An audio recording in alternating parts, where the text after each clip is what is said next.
Welcome back to Morris Modified. So here we are in Glasshouse Mountains, Queensland, Australia, and yeah, two navs, not one nav, and no more red Golf. We have said goodbye to the Mark 5 GTI for now.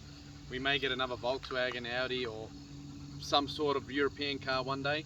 We're interested in Beamers as well, so that's something to look into. But for now, we sort of want to get back into the 4x4ing and exploring sort of side of automotive, and I guess we missed out on a lot of the build on the nav. Now this is nowhere near complete. There's only sort of small things that I've done to it so far, like the turbocharger, the front mount intercooler, the exhaust, the lift pump, etc. mentioned in an earlier video. I was obviously unable to capture that on tape, as I did all that work out of film before I even started YouTube. But we are going to be building this nav, and this nav will probably be going beyond the build of this. So this one will likely be will likely be lifted and whatnot, but I'll let Jordan explain that, because Jordan's the one that's made the decision to let go of the Mark 5, which I know was a really hard thing for him to do. It was a cool car, and we still have to add a few little touches to the videos, because we only just really completed it. But I'll let Jordan, because we didn't get a video of the spoiler and whatnot. So yeah, I had to let the Mark 5 go. Well, it's pretty sad, but it's time to move on. You know, I'm growing up, so I bought a nav by Jack, and then so I got a lot of plans for that one. So I got 2-inch lift kit coming. I got exhaust, 3-inch straight pipe exhaust by Jack. Probably gonna hopefully do a canopy setup. But yeah, we're just gonna see how it goes. I'm just gonna test it out while it's stock and see what I really need. Yeah, so I got this one for the bargain of the century, as I say. I'm not going to go to how much I bought it for, but yeah, bought it off the loveliest old couple. They no longer needed it, so I took it off their hands and I assured them it's going to be well loved. Yeah, it's got stock wheels, Mickey Thompson all-terrains on it at the moment, but as you see, like Jack's, the nav does look a bit better on aftermarket rims. Yeah, she's not too bad, she's pretty clean. Yeah, I reckon it was a pretty good buy. So as you can see here, probably one of the cleanest D22 engine bays. Oh, it's pretty dirty right now because I took it for a glasshouse trip yesterday, but yeah, it's one of the cleanest ones that we saw. For 255,000, absolutely. Yeah, 260,000 on clock, so it's not too bad for a diesel, I guess. But yeah, big plans ahead of this, probably copying Jack's. Maybe going a bit further. So both of these were pretty much tourers. I bought mine, 7 years ago from an old fella who used it. He towed the caravan around Australia. Obviously when you buy a new car that's been towing a caravan, first thing you check is obviously your bloody fifth gear and your clutch and whatnot. Usually that's always replaced anyway. Suspension, all your rear end suspension bushes and whatnot. But like this one's already got upgraded suspension, so it hasn't been lifted yet. But if you want to show them, John, it's got upgraded shocks and leaf springs and whatnot, so it handles a lot more weight, and they're actually really bloody stiff, so it's pretty bloody good in terms of suspension at the moment. But Jordan wants to lift it, I think. Would you want to go 2-inch? Yeah, I'll go 2-inch. Yeah, 2-inch suspension, maybe 2-inch body lift. Yeah. But yeah, the beauty about D22s that I love is you've got bloody your breather system here that comes standard. So navs actually run a breather from front and rear diffs, transfer case and gearbox, all here in the engine bay. So this could be your front diff here. You'll have another drain somewhere here, right here. So that could be your transmission perhaps, or rear diff. But yeah, so if you were going to do river crossings and whatnot, your breather's already here. You can upgrade them if you want to. But D22s, in my opinion, now I've only been in a GQ, my father's 4.2 bloody Land Cruiser and whatnot, and obviously those things are beasts off-road. D22s are more for your sort of touring side of towing caravans and whatnot, and maybe your tradie sort of style stuff. But for a 4x4, I believe they're a good all-rounder. Like, we're here at Glasshouse, we're not doing anything too bloody crazy, but these things are capable enough to get you where you want to go. And the most first thing you're going to break is probably your tie rod ends. And, tie rod, sorry. Most common thing in most 4x4s with IFS anyway.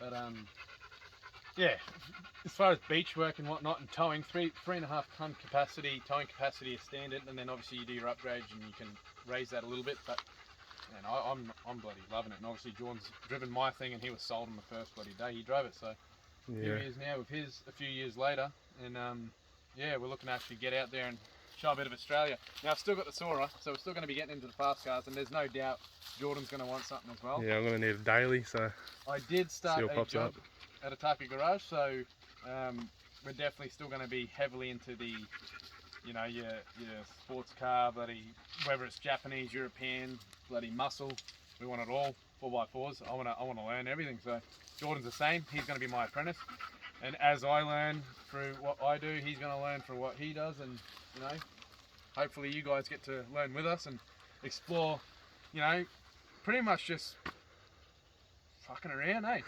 I'm not joking. That's what we're doing. We're just bloody, you know, at this point, mate, just live it, love it. It's always going to be a struggle, but there's always going to be good and bad days. Today's a good day, obviously. We're out here. It's a Sunday afternoon. We got work tomorrow, but hey, we could be sitting at home moping because it's a Sunday, or we could be out here saying, yes, it's Sunday, but fuck, we're out here, aren't we? Jesus, I'm swearing a bit too much. Anyway, so Jordan, show your tub. Let's see what the interior's like. It's missing a CB radio and stuff, but all the stuff, so I got a cruise control light upgrade and everything for that we still got to do, but you know, all this work will apply to most four-wheel drives. It just won't be as obviously straightforward because you won't be able to copy us if you say you own a Colorado or a Toyota Hilux. The wiring and everything's going to be different, but most of the stuff we're going to be doing to these things, you know, will cross-platform to cars as well, and hopefully we're able to help you guys out. And yeah, if we get stuck somewhere, we'll blog that too. We'll record us getting out of shit. Because God forbid, we don't want to get stuck out here in the middle of the night, but that probably happened to a few people. But yeah, so when I picked it up, you know, it was well maintained, absolutely beautiful inside, you know, clean, you know, bloody immaculate. The bloke loved his car for 15 years and he was sad to let it go, just like me with the Golf, but you know, at least it's gone to a good home. But show you the inside the canopy. So on here, you know, the bloke set up a dual battery set up in here. I'm yet to check it over with Jack, you know, to see what's actually going on, but there's storage under there. I'm probably going to take all this out and put proper drawer system in here and whatnot, and probably a fridge slide, you know, see what happens with it. But yeah, you got rods in there too, of course. We'll see how this build goes, and hopefully in about maybe 6 to 12 months time, you're going to see a completely different vehicle and it's going to tower over that one. Right, so this video was sort of just a little sort of update. I've been busy with the Otaku Garage YouTube channel and working my weekends on that, so we're looking to funnel a little bit more time on our personal stuff. Jordan's got a channel of his own called Explore More. It's going to get started up again, I guess. Exactly, so he used to run a drone, and yeah, he's going to get a drone again and sort of get that channel up and running, and fishing, exploring, four-wheel driving, camping, the lot, race cars, bloody Matsuri. We're going to do it all. Like, we'll see where this YouTube thing goes and take you guys along for the journey, especially with the new nav build. You know, it's going to be pretty exciting. Well, for me, I guess. Oh, for everyone, man. It's going to be fun. There's going to be stuff ups and there's going to be stuff that goes wrong. That's just part of the journey. But yeah, so anyway, we'll leave you with a montage of Menace MK5. Sad video.